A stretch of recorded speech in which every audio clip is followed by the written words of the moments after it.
नमस्कार, मैं हूं अंजलि और आप देख रहे हैं पुलिस वाला वेब न्यूज। तो आइए नजर डालते हैं आज की 25 बड़ी खबरों पर।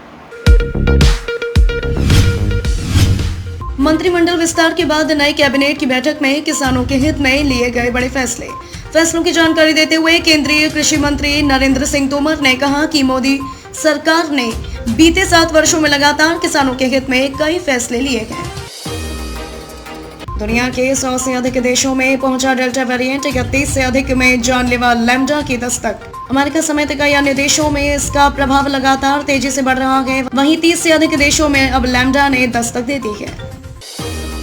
तृणमूल ने शुवेंदु अधिकारी के खिलाफ शुरू किया इंटरनेट मीडिया पर बाबा के बोलो अभियान। इस अभियान के तहत शुवेंदु के पिता शिशिर अधिकारी का मोबाइल नंबर देकर कहा गया है कि शुवेंदु जब भी दल बल विरोधी कानून की बात करें तो उन्हें कहा जाए कि यह बात पहले अपने पिताजी से जाकर कहें। योगी कैबिनेट विस्तार की चर्चा फिर तेज। फेरबदल में उत्तर प्रदेश के आगामी विधानसभा चुनाव का ख्याल रखा गया है, तो यहाँ मुख्यमंत्री योगी आदित्यनाथ की टीम में भी केंद्र से छूटे जाति वर्ग या क्षेत्र का संतुलन और बेहतर बनाया जा सकता है।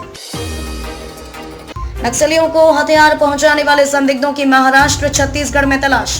पुलिस गिरफ्त में आए आरोपितों ने 4 नाम और बताए हैं, जिनकी तलाश में महाराष्ट्र छत्तीसगढ़ में दबिश दी जा रही है। नक्सलियों को हथियार पहुंचाने वाले आरोपितों के कॉल डिटेल खंगाले जा रहे हैं। अनुपूरक बजट में स्वास्थ्य सेवाओं के खर्च पर रहेगा फोकस, नए व्यय को लाल झंडी। कोरोना संकट की वजह से प्रदेश की आमदनी पर पड़े प्रभाव को देखते हुए वित्तीय वर्ष 2021 से 20 के पहले अनुपूरक अनुमान में किसी भी विभाग के नए प्रस्ताव शामिल नहीं किए जाएंगे। 6 वर्षीय बच्ची को सांप ने काटा, पिता सबूत के लिए साथ लेकर आए। स्वजन बच्चे को इलाज के लिए जिला अस्पताल लेकर गए, साथ ही डिब्बे में बंद सांप साथ लेकर आए। पूछने पर बच्चे के पिता ने बताया कि वे सबूत के तौर पर सांप को लेकर आए हैं। सुपर स्पेशलिटी अस्पताल में एक मरीज ही भर्ती, अन्य मरीजों के इलाज के लिए 2 माह का इंतजार। कोविड मरीजों की संख्या कम होने के कारण सुपर स्पेशलिटी व एमटीएच अस्पताल में बेड खाली हो गए हैं, लेकिन अभी यहां पर सामान्य मरीजों का इलाज नहीं किया जा रहा है। पूरे के सामने ऊर्जा सुरक्षा सुनिश्चित करने की चुनौती, पेट्रोल डीजल की बढ़ती कीमतों पर लगानी होगी लगाम। हरदीप सिंह पुरी के पेट्रोलियम एवं प्राकृतिक गैस मंत्रालय का कार्यभार संभालने के दिन भी जारी रखा है। पुरी के सामने दाम को काबू में लाना बड़ी चुनौती होगी। ट्विटर के मुद्दे पर सूचना प्रौद्योगिकी मंत्री अश्विनी वैष्णव बोले, सभी को मानना होगा देश का कानून। भारत सरकार और ट्विटर के बीच चल रही खींचतान जग जाहिर है।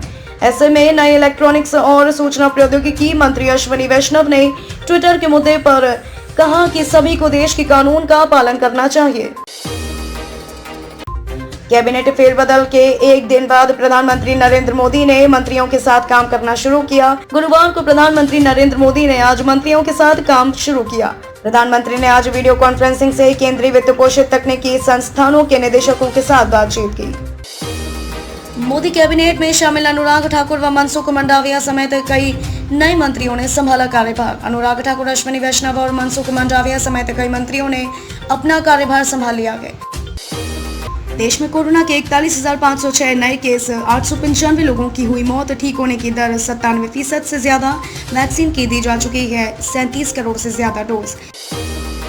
यूपी की नई जनसंख्या नीति 2021 से 30 तैयार, आज जारी करेंगे सीएम योगी आदित्यनाथ। सर्वाधिक जनसंख्या के मामले में विश्व के 5 देशों से पीछे और भारत के सभी राज्यों में सबसे आगे उत्तर प्रदेश की आबादी पर अब लगाम लगाने की तैयारी है। अफगानिस्तान में बिगड़ते सुरक्षा हालात को देखते हुए कंधार में भारतीय दूतावास के कुछ कर्मचारियों को वापस लाया गया है। राजनयिक सूत्रों ने रविवार को यह जानकारी दी। दिल्ली के मुख्यमंत्री और आम आदमी पार्टी के राष्ट्रीय संयोजक Arvind Kejriwal thermal power plant को बंद करने के लिए याचिका दायर करने पर सियासी दलों के निशाने पर आ गए हैं। पंजाब के आप को छोड़कर सभी दलों के नेताओं ने केजरीवाल पर निशाना साधा है। कोरोना महामारी के बीच कई राज्यों ने स्कूलों को दोबारा खोलने की तारीख का भी ऐलान कर दिया है। इन राज्यों में हरियाणा, उत्तराखंड, महाराष्ट्र, आंध्र प्रदेश सहित कई राज्य शामिल हैं। बंगाल भाजपा में घमासान के बीच जेपी नड्डा ने दिलीप घोष को दिल्ली बुलाया, आज होगी बैठक। ब्लॉक प्रमुख चुनाव में भी बीजेपी का परचम लहराया, 825 में से जीती 648 सीट। लखनऊ में रुपए दोगुने करने का झांसा देकर 5 करोड़ हड़पे, मशायर ग्रुप कंपनी का सीएमडी और निदेशक गिरफ्तार। मुख्यमंत्री योगी आदित्यनाथ के प्रतिनिधि के रूप में धर्मार्थ मंत्री नीलकंठ तिवारी सुबह ही समाधि स्थल पर पहुंच गए थे। वहां उन्होंने महाराज जी को पुष्पांजलि अर्पित की।